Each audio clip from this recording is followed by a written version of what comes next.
produção de nova glucosa através da gluconeogênese, e da onde também eu posso tirar?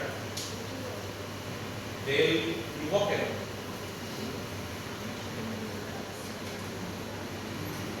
Que es la reserva de glucosa dentro de los tejidos. Polímero de glucosa. Entonces, cortisol debería favorecer a glucogenólisis, ¿sí? Técnicamente, pero en realidad favorece más la glucogénesis.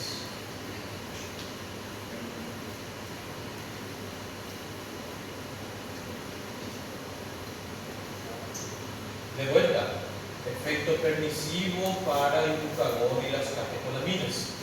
¿Sí? Cortisol es una hormona esteroide que va a tener un efecto prolongado. Él tiene que asegurar que cuando venga el glucagón y actúe en el hígado para querer quebrar ese glucógeno, que tenga ese glucógeno ahí. ¿Sí? De nada va a adiantar que yo secrete el glucagón, venga a querer activar la glucogenólisis y ya no hay reservas.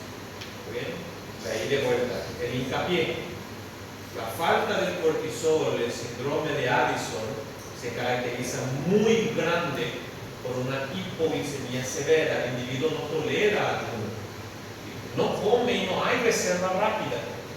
No come y el hígado no es capaz de reproducir rápidamente la glucosa plasmática. ¿Está bien? A esto se le llama efecto permisivo de la hormona. ¿Está entendiendo?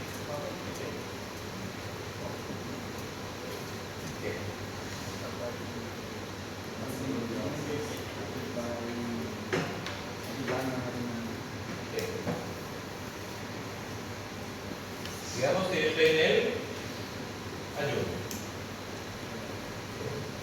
Glucosa plasmática está queriendo caer. ¿Cuál es la hormona que me va a ayudar a corregir esa glucosa? Claro. Ese es, por eso es. El cortisol está generando las condiciones.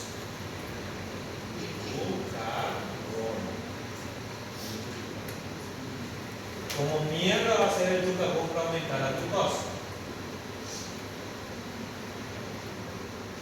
Va a producir nueva glucosa, gluconeogénesis, y va a quebrar glucógeno, glucogenólisis.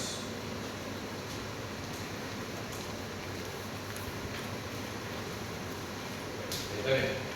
De ahí que de vuelta, cortisol tem que garantizar que esta via seja efetiva, produza as enzimas, e tem que asegurar que exista reserva de isso. Senão vai vir o glucagón, vai ativar as enzimas da glucogenólisis, isso não tem.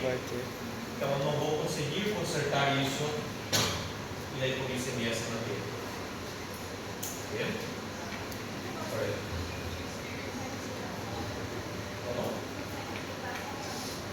No necesariamente, porque recuerden de vuelta, cortisol ha sido secretado el día entero. Él siempre está jugando detrás de cámaras. Entonces va a haber muchas diferencias en su actividad dependiendo de quién está al mando, insulina o glucagón. ¿Sí? Porque no puedo decir que el cortisol va a aumentar la reserva de glucógeno sin insulina. Es un requisito también. No existe hormona aislada. Por eso, en términos generales, lo que sí puedo decir es, si no hay cortisol, el hígado no consegue reproducir glucosa, el hígado no gera reservas adequadas de glucógeno. Então, não há uma disponibilidade rápida de glucosa, nem a um período prolongado. Bien? Daí, por isso se lhe atribui a ela. Bien? Estamos entendendo mais ou menos? Volviendo até aqui. Dentro de la glucosa plasmática, que se vuelve más notorio cuanto más aumenta el cortisol, que existe una reducción de la captación periférica de la glucosa.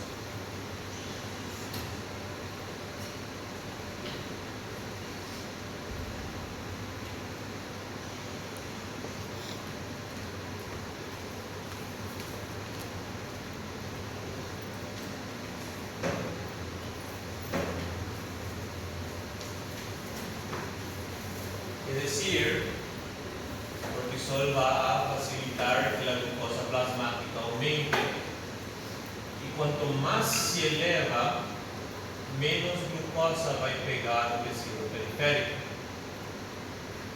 Digamos que es el músculo esquelético.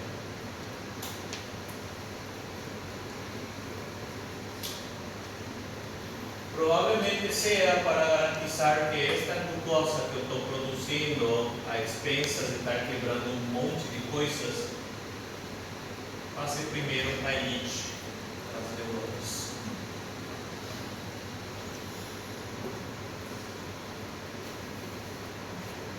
¿Sí entra bien? ¿Sí? Cuanto más sube el cortisol, el individuo ya está en un estrés real. Pegó un martelo, quebró a perna dele. O fígado vai ter que começar a reproduzir mais glucosa. Somente que a gluconeogênese implica que eu estou quebrando triglicéridos e proteínas para abastecer isso. Então, o último que eu quero é que essa glucosa que eu estou pagando caro para produzir, o polvo pegue e come de novo. Daí que o cortisol vai ser bem elitista e isso vai ir para os tecidos que só metabolizam efetivamente a glucosa. O último que eu quero é que o cérebro desligue durante o estresse. Tá vendo? Ficamos? O povo vai comer gordura nesse caso. Literal. Outro concepto do cortisol que tenho que ter em mente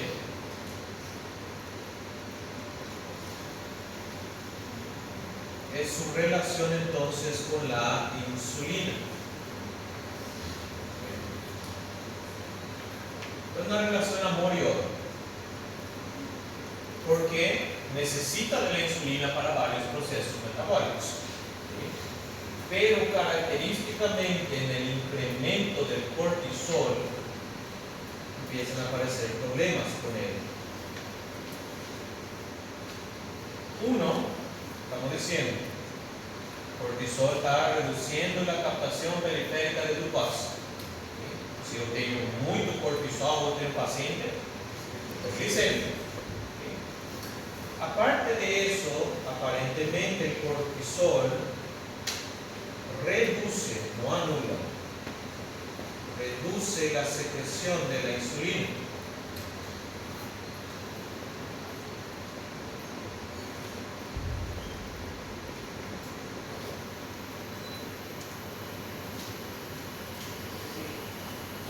De ahí que característicamente en el exceso del cortisol yo voy a tener un individuo glicémico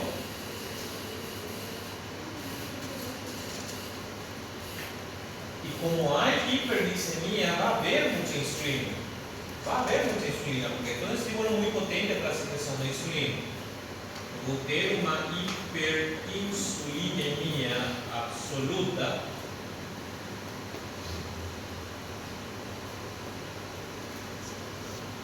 es decir, que solamente miro a insulina, tem muita insulina, pero para esse nível de glucosa não tem suficiente insulina. O cortisol está reduzindo a secreção dela. Está entendendo? Vai ter muita insulina, pero essa insulina que eu tenho não é ideal para essa quantidade de açúcar que eu tenho. É menor de lo que deveria ser. Es decir, va a tener una hipoinsulinemia relativa.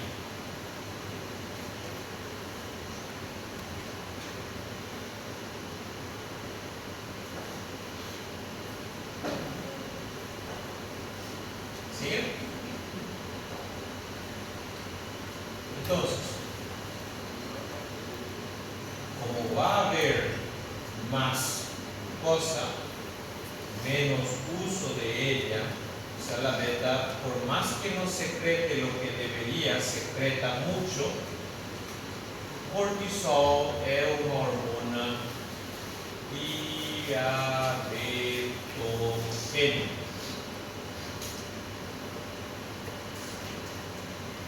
O hipercortisolismo, o síndrome de Cushing, é uma causa endócrina de diabetes mellitus.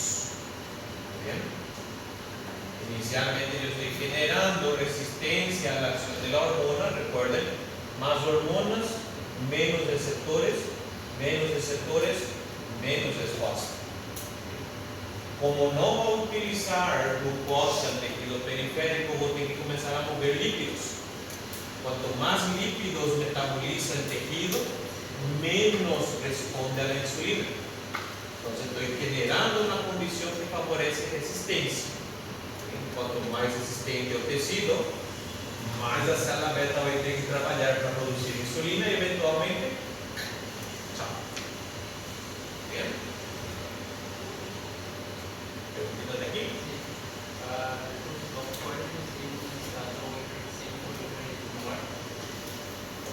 ¿Estado? Sí puede, tanto por efecto de retener glucosa, como también recuerden, cortisol es un glucocorticoide. Todo glucocorticoide tiene actividad mineralocorticoide también, para haber retención de sodio. Puede ocurrir, no va a ser muy frecuente, pero puede ocurrir. Lo que sí también puede ocurrir, por eso, simular todo lo que es diabetes. Hasta aquí estamos. Como no se va a utilizar la glucosa, eso de aquí, voy a tener que movilizar lípidos. El cortisol también va a tener efectos sobre tejidos como los adipocitos.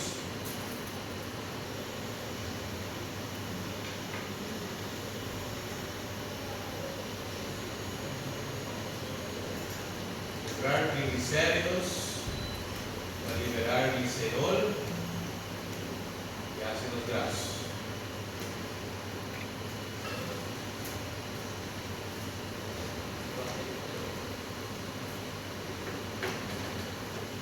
Quebrar triglicéridos é lipogênesis ou lipólise? Lipólise.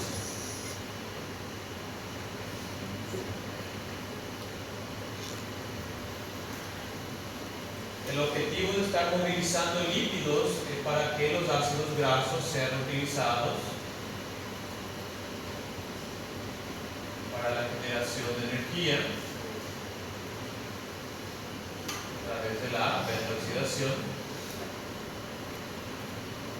ya que no va a utilizar glucosa. Y estos individuos pueden ser utilizados también por el hígado para mantener a gluconeogénesis.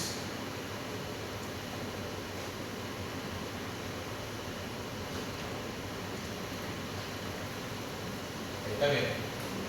Recuerden que ácidos grasos también pueden ser utilizados en el hígado para producir cuerpos cetónicos, que podría también producir una acidosis metabólica. Pero eso ya va a depender de qué tanto se moviliza eso. Solamente quiero que vayan a tener una idea. Ahora, ahí ya empieza otra vez la paradoja. No, paradoja es moraleja. Paradoxia. El efecto paradoxo de la hormona. Porque si me guío por lo que dice ahí, cortisol ayuda a quebrar gordura. ¿Sí? No exceso de cortisol entonces debería tener un individuo magrinho. Pero no es magrinho. Gordo. ¿Sí? Esto se va a deber al efecto que va a tener la hormona sobre el hipotálamo. Que si bien se movilizan lípidos, el individuo come.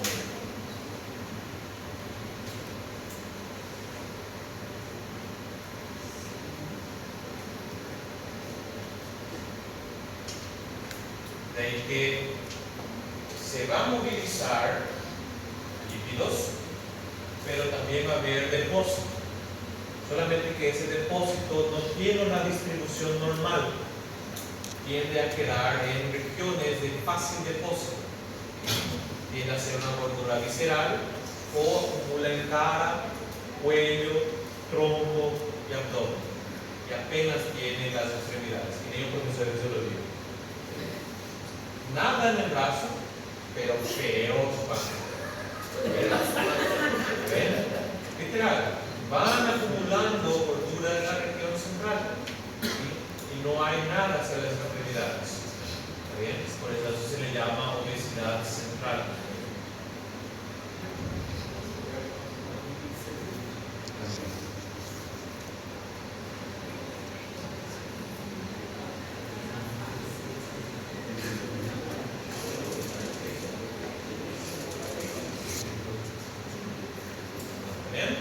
Entonces, si hay movilización de lípidos, si hay consumo de lípidos, ¿cierto? El lípido es gordo, pero se usan los lípidos.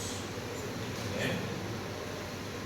Aparte de eso, las proteínas también van a ser movilizadas.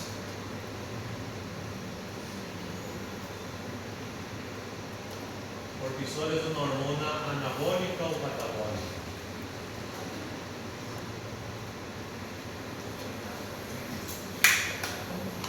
Muy catabólico. Reduce el anabolismo de proteínas y aumenta el catabolismo. Es decir, no solamente quebra proteínas, impede que el tejido comece a producir más proteínas. El aumento del catabolismo ocurre principalmente a través del mecanismo de la ubiquitina. ¿Vieron a ver ubiquitina protosoma? ¿Sí? Es decir, cortisol está capacitando a esas células que comiencen a marcar proteínas integrales. Aminoácidos van a pasar a la sangre y son captados por el hígado. El hígado comienza a producir más glucosa. ¿Bien? Aparte de eso, estos aminoácidos podrían ser utilizados para la reparación tisular.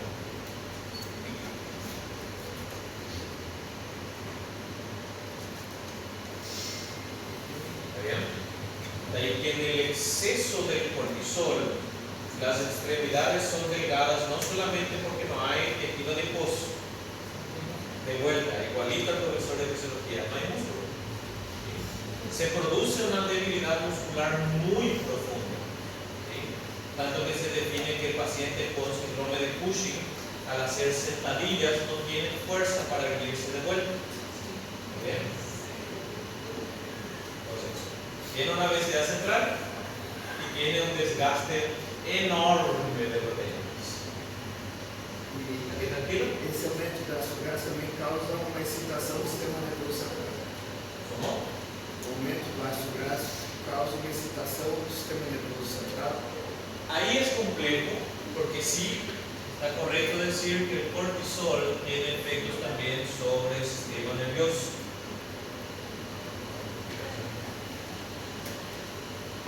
Solamente que no se define bien el por qué todavía.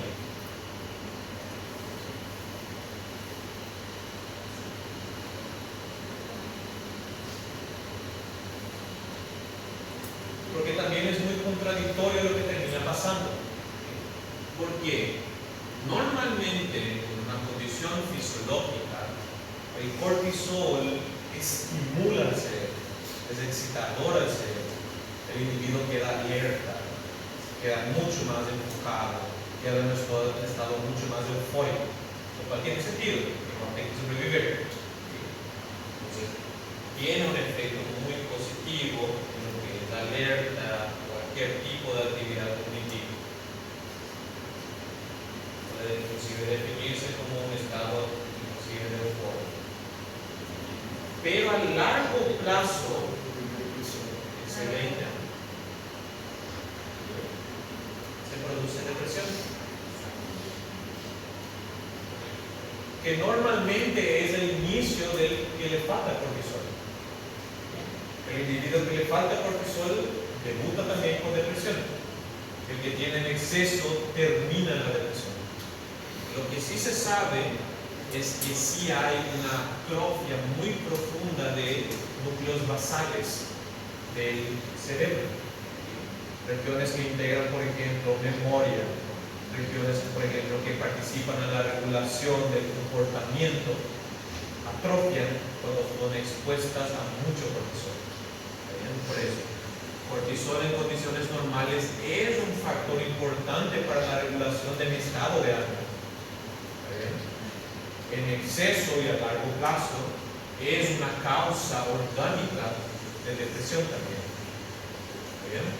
Por eso, no todo individuo que está tristito es porque tiene algún problema anímico solamente. Puede ser un problema hormonal.